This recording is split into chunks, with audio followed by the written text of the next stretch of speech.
Some of you may be familiar with a number of recent debates between the renowned psychologist Jordan Peterson and the outspoken atheist and religious critic Sam Harris. Now, if you're not familiar with Harris, he's the fellow who recently ended his career by making the audacious claim that he could have cared less if Hunter Biden had corpses of children in his basement. Sam Harris still would have voted for Biden. He even went so far as to defend the deliberate censoring of the Hunter Biden laptop story in order to defeat Trump. So, while Harris has revealed the absurdity of his politics himself, it was Jordan Peterson who dismantled Harris's entire atheistic worldview, exposing it for the fraud that it actually is. We're going to analyze how Peterson systematically deconstructed Harris's secular ideology, and we'll see precisely why Peterson thinks a new Christian age may indeed be rising.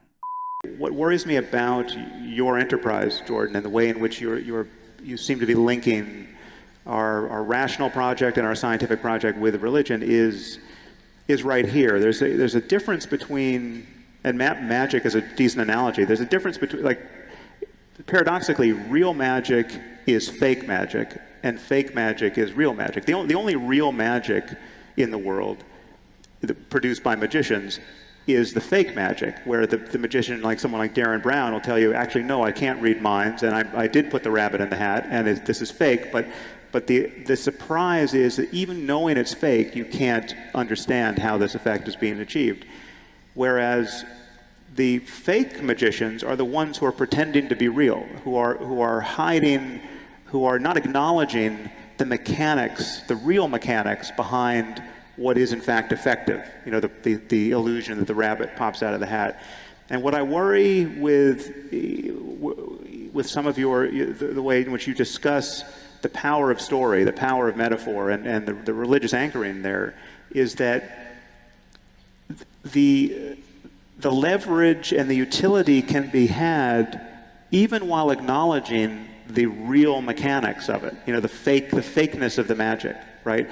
And you seem to suspect that it can't, that takes all of the wind out of the sails. Now, just to be clear here with regard to Harris's concern here, Sam Harris believes that science and religion are antithetical to one another. They both occupy fundamentally different domains of thought. And so for Harris, whenever Jordan Peterson defers to the theological, the mythological, or the narratival for explanations of reality, Peterson's explanations cease to be scientific and therefore fail to explain reality, since reality is ultimately known through scientific rationalism, which for Harris is the polar opposite of religion. Here's Peterson's response. I'm not so sure what of it's fake and what of it isn't. Well, so I would say that I do consciously participate in the process that you described.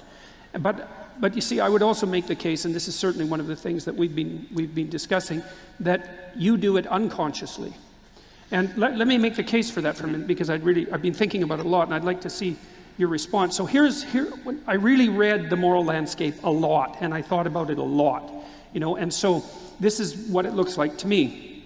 So you make the proposition that we have to breach the gap between facts and values, because otherwise our values are left hanging unmoored, and that certainly brings about the danger of nihilism, but also a potential danger of swing to totalitarianism, something we agree about. I truly do believe that. Right. And then you perform an operation, a conceptual operation, and you say, surely we can all agree that, and then you outline a story about this woman who lives in this horrible country, who's basically just being starved and disease-ridden and tortured her whole life and having just a hell of a time of it, to put it in a phrase. And then you say, well, surely we can all agree that that's not good. And then you contrast that with, at least in principle, the sort of life that we would all like to have if we could choose the life that we have. And then you say, well, we could start with the proposition that we should move away from this terrible, hellish circumstance, and we should move towards this more ideal perspective. And you say, if we could only agree on that, then. And so, right. And so, like, so far so good. But there's a couple of things that go along with that are quite interesting. And so the first is that actually what you're claiming is that the highest moral good isn't existing in that better space. The highest moral good is acting in the manner that moves us from the hellish domain to the desirable domain. It seems to me to be implicit in your argument. So there's a pattern of behavior that constitutes the ethic. So this is fascinating. Peterson makes an interesting distinction between place and process. So in terms of place, he says that there are two antithetical states of being, right? Which he describes metaphorically as heaven versus hell, or light versus darkness, or utopia versus dystopia. That represents the spectrum of place. But then he says there's the process by which we aspire to achieving those states of being. So there's the place we all want to go, and there's a place we all want to avoid, and then there's a process that gets us to the one or the other. And what Peterson notes is that Harris advocates this ethical notion that behaving rightly, ethically, involves living in such a way that helps to realize the heavenly state of being as opposed to the hellish one. Obviously, metaphorically speaking, Harris is an atheist. We know our actions are right if they help to realize a more blissful state of being rather than a horrific one. Well, I would say that existing in that better space is good enough as well. So, I mean, there's the question of what it takes to move from where you are to someplace better, and then there's just the someplace that's better. There's both of those. Well, but perhaps we could say, look, what's the ultimate hell? It might be existing in the hell that you described, but it also might be, this is something worse, I think. I think that participating in the process that brings about that hell is actually a hell that's even deeper than the hell. So it's an analogous argument. There's the state of being in a good state, but there's also the state of being that brings you to that good state, and then there's the state of being that's that's a terrible state, and the process that brings you to that terrible state. And one of the things that I've learned from the archetypal and religious texts that I've studied, as well as the philosophical texts, is that the process that transforms society into something approximating hell is a lower hell. All right, so again, this is fascinating because what Peterson argued there, according to the religious texts he was studying, is that this process by which one achieves a heavenly or hellish state of being is itself participatory in that being. In other words, the process that leads to hell is itself a kind of hell. The behavior that ultimately sends one to hell is itself hellish, a lower hell as he referred to it. And the opposite, of course, is the case. Good behavior awakens heaven on earth. For example, God is called light in the Bible. 1 John says, God is light. In him is no darkness at all. And then St. John, like the psalmist, goes on to describe one who keeps the law as walking in the light. So the essential point here is that being and behavior are inextricably linked. The state of being that our ethical behavior is leading us towards is manifested in that very ethical behavior. Okay, so we want to separate out two things. We want to separate out these states of being and the process that brings them into being. And I do believe you do that in your work, because basically what you suggest is that the appropriate way to act ethically is to act in a manner that moves us away from hell and moves us towards a desirable state. Now, the thing is that as far as I'm concerned, there's a couple of things about that. The first thing is that I wouldn't say that that mode of acting is a fact. I would say it's a personality. And that what you're suggesting is that people embody the personality that moves society away from hell towards heaven, for lack of a better term.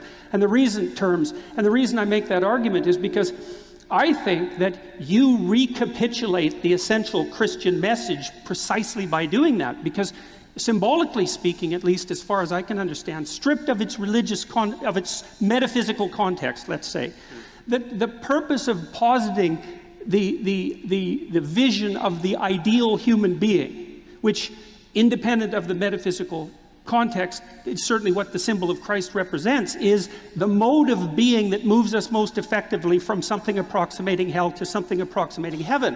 And then part of that message is, and this is also something that's dead along the lines of what you're arguing, is that the best way to embody that is actually to live in truth. I mean, so because I would say that the fundamental Christian ethic, metaphysics accepted once again, is to act in love, which is to assume that being is acceptable and can be perfected, and to pursue that with truth, and that you should embody that. And then I would say that the purpose of the representation, we could call them metafictions or archetypal representations, is to show that in embodied format so that it can be imitated, rather than to transform it into something that's diluted in some sense to an abstract rationality. Because I don't think the abstract rationality in itself has enough flesh on it, so to speak, which is partly why in the Christian ethic there's an emphasis that the word, which is something roughly akin to rationality, has to be made flesh. It has to be enacted. Now, there is so much there. But what I want to zero in on was that astonishing observation by Peterson when he looked at Harris and said, you, Sam Harris, you are actually recapitulating the essential message of Christianity. You have a heaven, you have a hell, a utopia and a dystopia, a call to an ethical life that leads us to heaven and turns away from that which leads to hell, a horrible state of being. And ultimately, how do we do that? Well, according to you, Sam Harris, by living in truth. You believe truth sets us free. Now, you have to understand what Peterson just did there. He showed for all to see that Sam Harris's worldview, far from being emancipated from myth and narrative, is actually grounded in its own myths and narratives. What Peterson does consciously through invoking religion, Harris does unconsciously with the mythologies and narratives that ground his own worldview. And it may come as a huge surprise for Harris, given his limited knowledge of metaphysics and theology, but no thinking person can escape such mythological and narratival frames of reference. Cultural anthropologists have argued in over a century of research that the way human society is ultimately bound together is through something known as the sacred. And the sacred is comprised of timeless myths and narratives that are considered absolute and unquestionable, and thereby provide the means by which we can have social order. Whether Sam Harris likes it or not, his entire worldview is every bit as rooted in mythological frames as is the Christian narrative he so desperately tries to distance himself from. But there's a profound difference.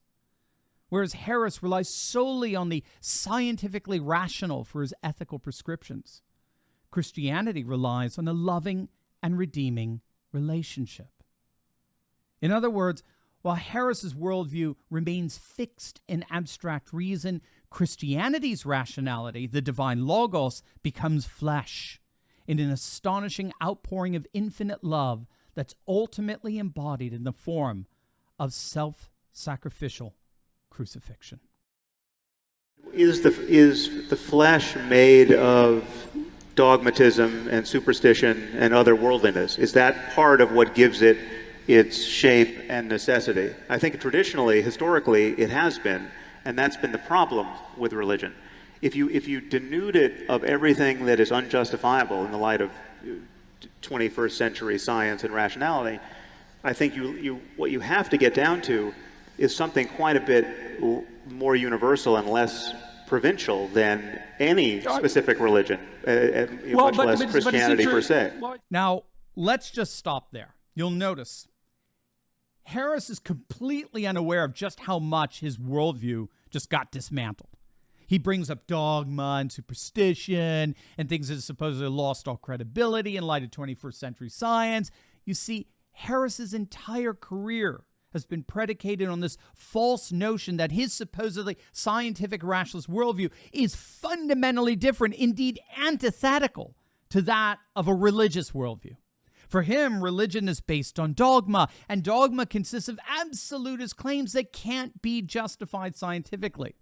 The problem for Harris, as Peterson amply demonstrated, is that his entire so-called scientific worldview is itself a dogma, since itself cannot be verified scientifically. Its ultimate truth transcends the totality of scientific endeavor. This is Harris's dogma. It's his faith in the mythology of science as that in which the hopes of humanity reside that Jordan Peterson has masterfully exposed.